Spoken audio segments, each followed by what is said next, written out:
Welcome to Pink Caddy Garage. Today we are working on a small block Chevy that I have not introduced to the channel yet because there's already 17 million videos out there about how to build one of these.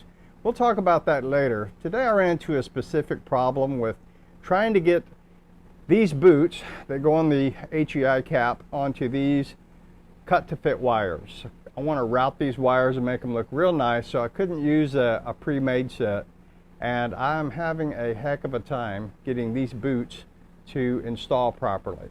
So I think I've got it figured out, so I'd like to share it with you in case you run across the same thing. So these are Taylor wires, and according to the instructions, before you do any work on this wire as far as trimming or anything, is to go ahead and slip this into the boot, which is going to go onto the HEI cap like that, over the wire. And it is a really tight fit, which it needs to be. So the instructions suggest putting WD-40 or silicone spray on there. Just do a little bit of that.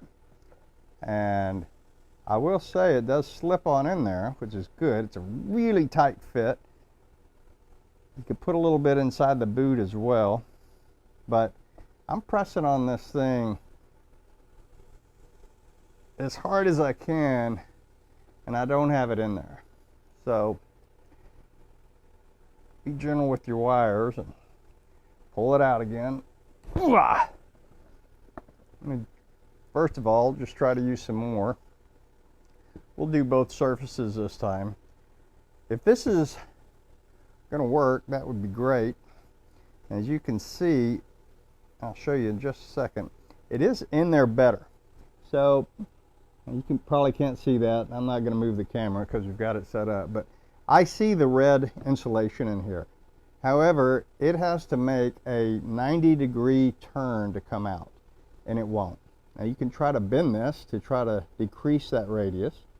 It still wouldn't do it. I tried that several times.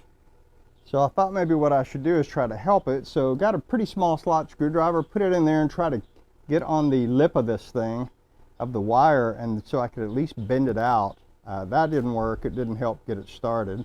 So I thought I'd try maybe something besides WD-40. Silicone spray didn't work. Engine assembly grease didn't work. Read about guys trying to heat it up with blow dryers and stuff like that. But the real problem is you've just got too much mass here trying to make a 90-degree turn, and there's not enough physical room to do it. Not on this set anyway. So here's the solution that I came up with. So really the key to doing this is to decrease the amount of mass, which of course we can do that by eliminating the insulation. Now you've got to make sure you've got enough wire length to work with here. I've got at least a good 8 inches on this one that's going to get cut off anyway. For demonstration purposes, I'm going to cut off the last couple of inches to just to show you what I did here. Go in about 2 inches. Slide that razor in. Don't put too much pressure on it. Just kind of roll it around a little bit to get through that insulation. You can kind of feel it when you're starting to hit that spiral wire. Not quite through there. Go a little bit deeper. All right. So you basically have about 2 inches of wire there, which is enough to get going. So we'll go back to our original plan with the WD-40. We're going to lube it up again. And we're going to put some lube on our wire, so on the insulator. And go ahead and get it started. And then for the next step, you're going to need some needle nose pliers. So I can see my core. I'm going to use a really small set. This is close enough to the end that you could even use some regular needle nose pliers.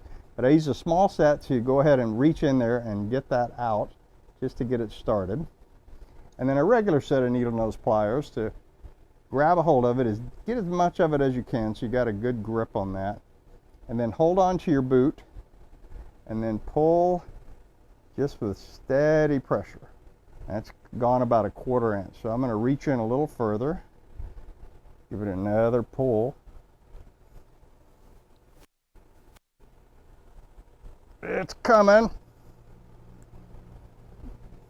You can see we just about got it out. So I'm going to go ahead and grab the full length of this core here. do a little bit more of our WD-40 just because we're getting to the part that doesn't have any on it yet. And one final tug gets it out of there. And I'm getting pretty WD-40'd myself. All right. So I've heard about guys having to just sell their wires on a couple of forums I read about just because this step stopped them. And let me tell you, it is pretty frustrating, especially if it's hot outside and the mosquitoes are getting after you. So don't get frustrated. Just use your brain a little bit and you can fix it yourself. And we'll go ahead and do another video on the entire process of doing these wires for your engine. Thanks for watching.